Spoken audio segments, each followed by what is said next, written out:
तो फिल्म की शुरुआत होती है और हमें बेरी नाम के एक लड़के को देखते हैं, यानी कि द फ्लैश को। वो अपने ऑफिस के लिए तैयार था और जाने से पहले एक बेकरी पर रुककर सैंडविच ऑर्डर करता है। तभी उसके हेड की कॉल आती है जो बताती है कि एक बिल्डिंग से कुछ चोरों ने पॉइजन जहरीली गैस को चुरा लिया है। तुम्हें जल्दी वहाँ पर पहुँचकर उन चोरों को पकड़ना होगा। वहाँ पर हर तरफ तबाही फैली हुई है। अब बेरी जल्दी से अपना सूट पहनता है और गौतम सिटी पहुंच गया था, जिसके भागने की रफ्तार बहुत तेज थी, जो उसे सेकंड्स में दूसरी जगह पर पहुंचा दिया करती थी। अब खैर फ्लैश उस जगह पर पहुंच जाता है जहां पर चोरी हुई थी। वहां पर ये आकर देखता है कि हर तरफ बहुत बुरा हाल था, चारों तरफ तबाही फैली हुई थी। इसीलिए अब ये अपनी मदद के लिए बैटमैन को बुलाता है। अब एंट्री होती है बैटमैन की, जो अपनी बाइक पर उन चोरों का पीछा कर रहा था। उधर फ्लैश देखता है जिस बिल्डिंग में चोरों ने चोरी की थी, वो बिल्डिंग पूरी तरह से तबाह हो चुकी थी। उस बिल्डिंग के सबसे ऊपर वाले हिस्से में हॉस्पिटल था, साथ ही एक कमरे में बहुत सारे बच्चे थे जो बिल्डिंग के तबाह होने की वजह से नीचे गिर रहे थे। लेकिन फ्लैश अपनी सुपर स्पीड और पावर का इस्तेमाल करके सभी बच्चों को बचाने की कोशिश कर रहा था। यहाँ पर उसकी बैटरी भी लो हो जाती है। तभी उसने हवा में सब कुछ रोक दिया था और एक माइक्रोवेव से कुछ चीजें निकाल कर खाता है, कुछ फ्रिज से खाता है, जिसके बाद उसकी बैटरी चार्ज हो गई थी। अब वो सभी बच्चों को एक एक करके बचाता है। सभी की उसने एक लाइन बना दी थी और फिर बड़े ही आराम से सभी बच्चों को पकड़कर सही सलामत नीचे उतार लेता है। इसके बाद हमें बैटमैन दिखाया जाता है जो उन चोरों का अब तक पीछा कर रहा था। वो अपनी बाइक को टक्कर मार के उन चोरों की गाड़ी के ऊपर चढ़ गया था। अब उन सभी को मार मार के गाड़ी से बाहर निकाल देता है। अब इन्हीं के साथ लड़ाई करते हुए वो उस गाड़ी समेत उस चोर के साथ पुल से नीचे गिर जाता है, जिसके पास पॉइजन जहरीली गैस थी। बैटमैन और वो चोर पुल से लटके हुए थे। तभी यहाँ पर आती है वंडर वुमन, जिसने अपनी रस्सी फेंककर बैटमैन और उस चोर को बचा लिया था। उधर फ्लैश ने भी सबकी जान को बचा लिया था और फिर जिसके बाद उन चोरों को पुलिस के हवाले कर दिया जाता है। इसके बाद बेरी यानी कि फ्लैश दोबारा उसी बेकरी में जाता है और अपने लिए सैंडविच लेकर ऑफिस आ गया था, जहाँ पर उसको बॉस से अब बहुत डांट पड़ती है क्योंकि वो लेट हो गया था। मगर खैर वो ऑफिस में अपना काम पूरा करता है और फिर जिसके बाद उसकी मुलाकात होती है अपनी एक पुरानी दोस्त से, जो कि एक वकील थी। वो फ्लैश यानी कि बेरी से कहती है कि मैं तुम्हारे डैड के केस पर काम कर रही हूँ और मुझे इस बात का बहुत दुख है कि मैं उन्हें नहीं बचा सकती, क्योंकि सारे सबूत तुम्हारे डैड के खिलाफ हैं। सबका यही कहना है कि तुम्हारे डैड ने तुम्हारी मॉम को मार दिया था। कल वो अदालत में पेश होंगे और मुझे लगता है उन्हें सजाए मौत हो जाएगी। ये बात सुनकर बेरी को गुस्सा आ जाता है, क्योंकि वो जानता था कि उसकी मॉम को उसके डैड ने नहीं मारा। अब रात को बेरी दोबारा से अपना द फ्लैश का सूट पहनता है और अपने पुराने घर के सामने जाकर खड़ा हो गया था और उस दिन को याद करने लगता है जिस दिन उसकी मॉम की मौत हुई थी। दरअसल उस दिन हुआ ये था कि उसकी मॉम खाने में कुछ नया बनाने वाली थी। जब वो मार्केट से सामान लेने गई तो वो टमाटो केचप भूल आई थी और फिर जिसे लेने वो बेरी के डैड को भेजती हैं, क्योंकि टमाटो केचप उस रेसिपी के लिए बहुत जरूरी था। अब बेरी के डैड टमाटो केचप लेने मार्केट चले गए और बेरी खुद अपने कमरे में आ गया था। कुछ देर के बाद बेरी को अपनी मॉम के चिल्लाने की आवाज आई। जब उसने बाहर आकर देखा तो उनके घर में चोर आ गए थे, जो बेरी की मॉम को चाकू मारकर वहाँ से भाग जाते हैं। पर साथ ही वहाँ पर उसके डैड भी आ गए थे, मगर चाकू लगने की वजह से उसकी मॉम की मौत हो गई। तभी उधर पुलिस भी आ जाती है, जिन्हें देखकर ये लग रहा था कि बेरी की मॉम को बेरी के डैड ने मारा है, क्योंकि उस वक्त उसकी मॉम के पास उसके डैड बैठे थे और यही वजह थी पुलिस उन्हें पकड़कर अपने साथ ले गई। अब कहानी दोबारा से प्रेजेंट यानी कि मौजूदा दौर में आती है। बेरी यानी कि जो अब द फ्लैश के रूप में था, वो सोचता है अगर उसकी मॉम मरती ही ना तो उसके डैड भी आज पुलिस के पास न होते। ये सोचकर वो अपनी पावर स्पीड का इस्तेमाल करता है और बहुत तेज भागता है। भागते हुए उसके पाँव से बिजली निकल रही थी। अब वो भागते भागते उसने टाइम ट्रेवल कर लिया था। वो एक अलग ही दुनिया में पहुंच जाता है जहां पर उसे अपनी माजी में हुए सभी हादसे याद आने लगते हैं। जिसे चाहता तो वो बदल भी सकता था, मगर खैर वो दोबारा से अपनी दुनिया में आ जाता है और आकर अब वो सीधा बैटमैन के पास जाता है। उससे कहता है अगर पास्ट में मेरी मॉम मरी ही ना होती तो आज मेरे डैड को जेल ना होती। क्यों ना मैं इन सब चीजों को पास्ट में जाकर दोबारा से सब कुछ ठीक कर दूं, मैं बदल दूं इन चीजों को। बैटमैन कहता है फ्लैश, ऐसा करना बेवकूफी होगी, क्योंकि अगर हमारी जिंदगी में ऐसे हादसे पेश ही ना आते तो आज हम कभी भी इस मुकाम पर ना होते। अगर तुम्हारी मॉम की मौत ना हुई होती तो तुम द फ्लैश ना बनते, और ठीक ऐसे ही अगर मेरे मॉम डैड ना मरते तो मैं कभी बैटमैन ना बनता। इसीलिए जो हो गया उसे भुला दो। ऐसे टाइम के साथ छेड़छाड़ करना बहुत भारी पड़ सकता है। मगर फ्लैश फिर भी बैटमैन की बातों पर यकीन नहीं करता। वो अपना सूट पहनता है और अपनी बिजली जैसी रफ्तार का इस्तेमाल करके बहुत जोर जोर से भागता अपने पास्ट माजी में पहुंच गया था, जब उसकी मॉम मार्केट में रेसिपी का सामान लेने आई थी। अब वहाँ पर जाकर वो करता ये है, उसने अपनी मॉम की बास्केट में टोमेटो केचप को रख दिया था ताकि जब वो घर जाएं तो उनके पास टोमेटो केचप हो और उसकी मॉम उसके डैड को फिर घर से बाहर केचप लेने ना भेजे, और इस तरह उनका घर अकेला भी नहीं होगा, उनके घर में कोई चोर भी नहीं आएगा। इस तरह से उसकी मॉम की मौत भी नहीं होगी, उसके डैड को भी पुलिस लेकर नहीं जाएगी। अब ये सब कुछ ठीक करने के बाद फ्लैश दोबारा से अपनी स्पीड से भागता हुआ अपने टाइम यानी कि अपने प्रेजेंट में जा रहा था। तभी उसे एक अजीब सा आदमी मुक्का मारता है और फिर जिसके बाद फ्लैश अपने ऐसे टाइम में चला गया था जब वो 18 साल का था। वहाँ पर पहुंचकर वो अपने घर जाता है और अपने मॉम डैड से मिलकर बहुत खुश होता है। उसे लग रहा था कि उसने अपनी मॉम के पास्ट में जाकर सब कुछ ठीक कर दिया है, मगर तभी वो खिड़की से देखता है इस टाइम का बैरी अपने घर आ रहा था। अब मैं यहाँ पर आपको इन दोनों बैरी के बारे में बता दूं। प्रेजेंट के बैरी को हम बैरी 1 कहेंगे, जबकि इस टाइम के बैरी को जो 18 साल का है उसे बैरी 2 कहकर बुलाएंगे। यहाँ पर बैरी 1 बैरी 2 को साइड पर ले जाता है और कहता है मैं तुम्हारा फ्यूचर हूँ। तभी उसे पता चलता है कि आज वो दिन था जब बैरी को द फ्लैश बनने की पावर ताकतें मिली थी। आज का दिन बहुत खास है, यानी कि आज तुम्हें पावर्स मिलने वाली है और हर हाल में तुम्हें उन पावर्स उन ताकतों को हासिल करना होगा। अगर तुमने ऐसा ना किया तो मैं भी कभी भी अपनी दुनिया में वापस नहीं जा पाऊंगा। इसके बाद अब बैरी 1 बैरी 2 को लेकर उस जगह पर पहुंच जाता है जहां पर उसे द फ्लैश बनने की पावर्स मिली थी। वो दरअसल एक लैब था। यहाँ पर बैरी 2 बहुत ज्यादा डरा हुआ था। बैरी 1 उसको एक कुर्सी पर बिठाता है और तभी खिड़की से जोरदार कड़कड़ाती चमकती हुई बिजली बैरी 1 के अंदर से गुजरते हुए बैरी 2 में आ गई थी, जिसका मतलब ये था कि बैरी 2 को द फ्लैश बनने की पावर्स मिल गई थी। मगर बैरी 1 ने अपनी सारी पावर्स को खो दिया था, जिस वजह से अब वो अपने टाइम यानी कि अपने प्रेजेंट में भी वापस नहीं जा सकता था। वहीं पर दूसरी तरफ हम इसी टाइम लाइन यानी कि पास्ट वाले बैरी 2 को देखते हैं, जो अपनी पावर्स अपनी ताकतें हासिल करने के बाद इतना खुश था कि सड़कों पर यहाँ वहाँ भागने लगता है। उसने अभी सही तरह से द फ्लैश की पावर्स को जाना ही नहीं था कि उसके भागने से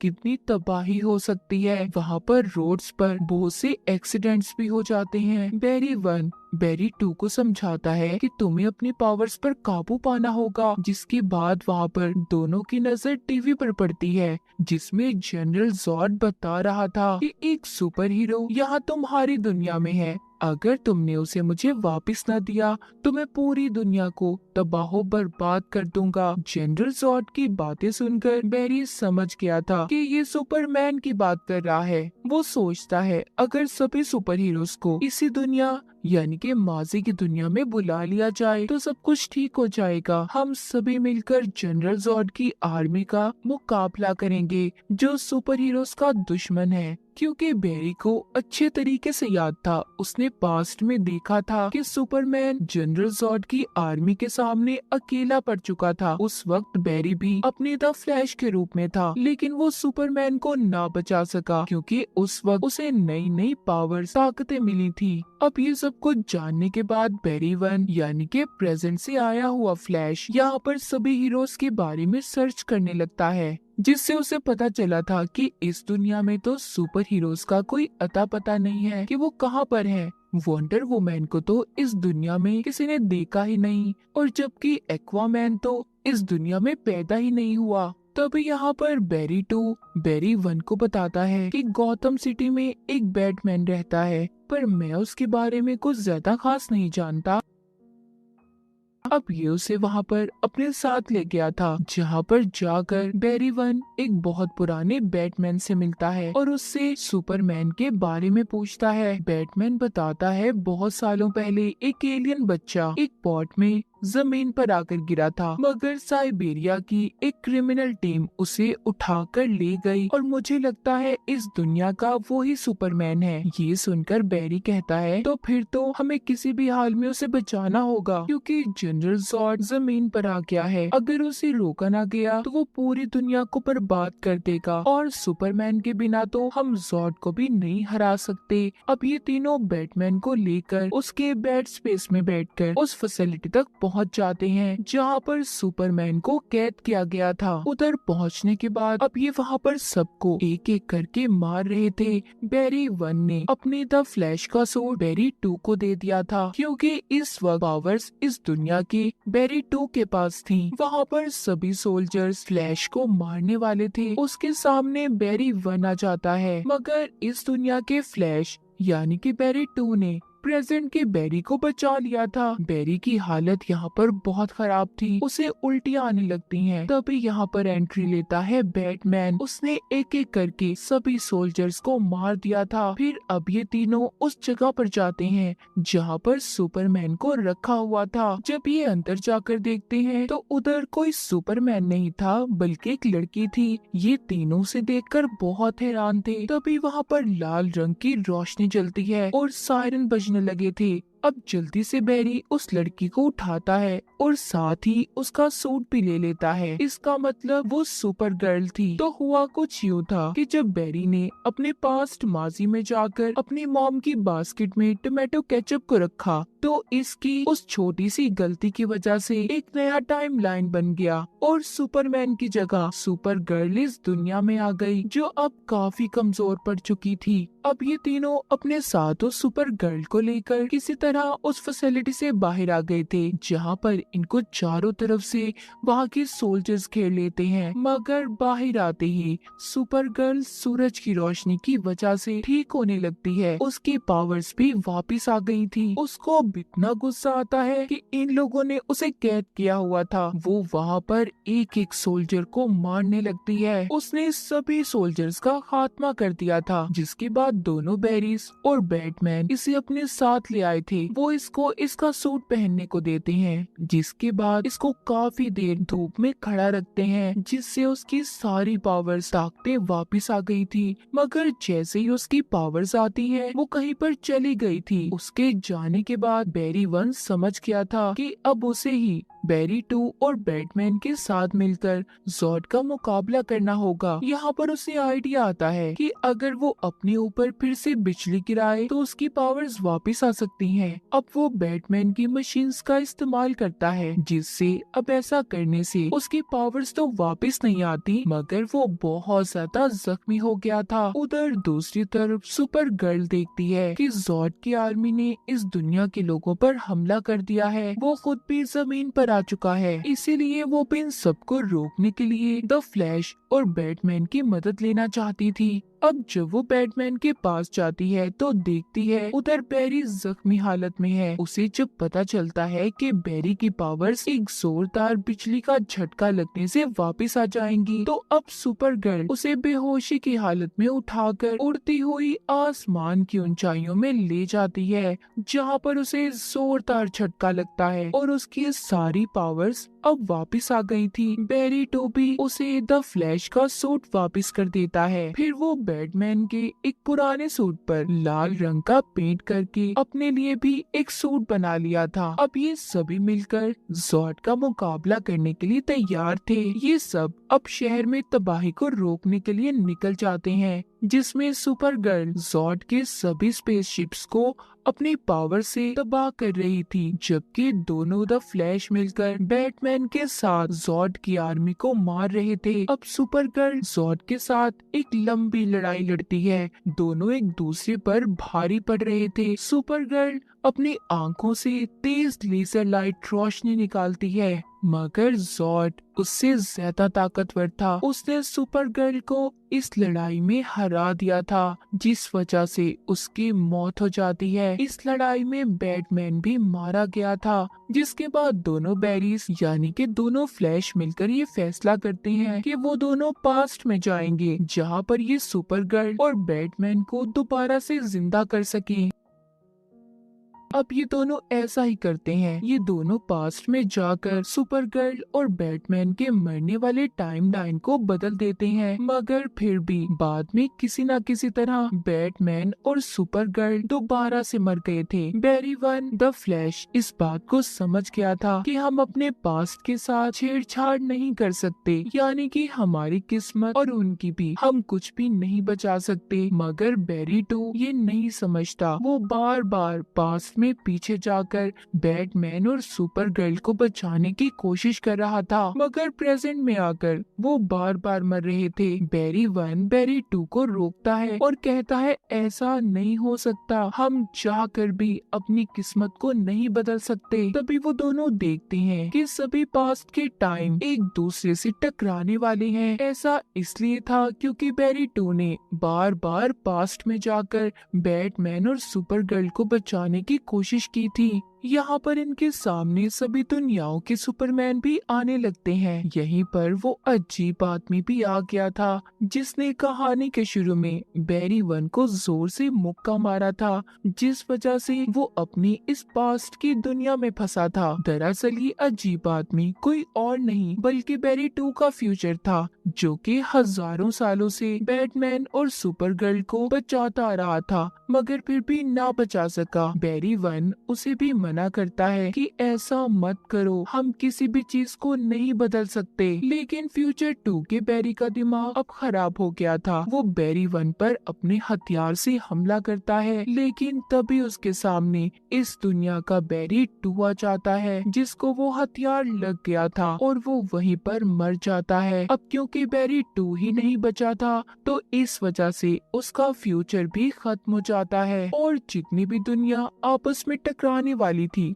सब ठीक हो जाती हैं। जिसके बाद अब एक ही बैरी बच गया था, यानी कि बैरी वन द फ्लैश। वो सोचता है कि अगर वो अपनी मॉम को मरने देगा तो सब कुछ बिल्कुल ठीक हो जाएगा। वो अपनी स्पीड से भागकर उसी पास्ट के टाइम में पहुंच जाता है जब उसने टोमेटो केचप को अपनी मॉम की बास्केट में रखा था। इस बार ये उसे उठाकर दोबारा से शेल्फ पर रख देता है, मगर यहाँ पर उसने नया आइडिया इस्तेमाल किया था। वो उस टोमेटो केचप को उसकी असल जगह पर नहीं रखता, बल्कि उसे ऊपर वाली शेल्फ पर रख देता है। जिसके बाद वो अपने टाइम में यानी कि प्रेजेंट में वापस आ जाता है, जहाँ पर सब कुछ बिल्कुल ठीक हो चुका था। अब अगले दिन उसके डैड की कोर्ट में पेशी थी, जहाँ पर वकील को एक वीडियो मिलती है। ये उस वक्त की थी जब बैरी की मॉम की मौत हुई और उसके डैड टोमेटो केचप लेने मार्केट में आए हुए थे। अब जब वो टोमेटो केचप को ऊपर वाली शेल्फ से उठाने लगते हैं तो उनका चेहरा भी वीडियो में आ गया था, जिससे ये बात साबित हो गई थी कि उस वक्त बैरी के डैड घर पर नहीं थे। उन्होंने बैरी की मॉम को नहीं मारा था और इस वजह से बैरी के डैड को छोड़ दिया जाता है। ये सब कुछ बैरी ने ही किया था। उसी ने टोमेटो केचप को ऊपर वाली शेल्फ पर रखा था। इसके बाद बैरी को बैटमैन की कॉल आती है जो कहता है कि मैं तुमसे मिलने आ रहा हूँ। बैरी जब उससे मिलने जाता है तो वो कोई और आदमी था। बैरी कहता है इस दुनिया का असल बैटमैन कहाँ पर है। वो कहता है मैं ही बैटमैन हूँ। इसका मतलब हुआ ये था कि बैरी अभी भी अपने असल टाइम में वापस नहीं आया था, क्योंकि उसने केचप की बोतल को उसकी असल जगह पर नहीं रखा था और इसी वजह से उसकी किस्मत दोबारा बदल गई। वो दोबारा किसी और टाइम में आ गया। इसके बाद कहानी के आखिर में हमें दिखाया जाता है कि बैरी यानी कि द फ्लैश इस दुनिया के एक्वामैन से मिलता है और उसे सारी बातें बताता है कि उसके साथ तब तक हुआ क्या था और कैसे वो इस दुनिया में फंसा। अब बैरी द फ्लैश कैसे निकल पाएगा इस दुनिया से। तो इसी के साथ इस मूवी की कहानी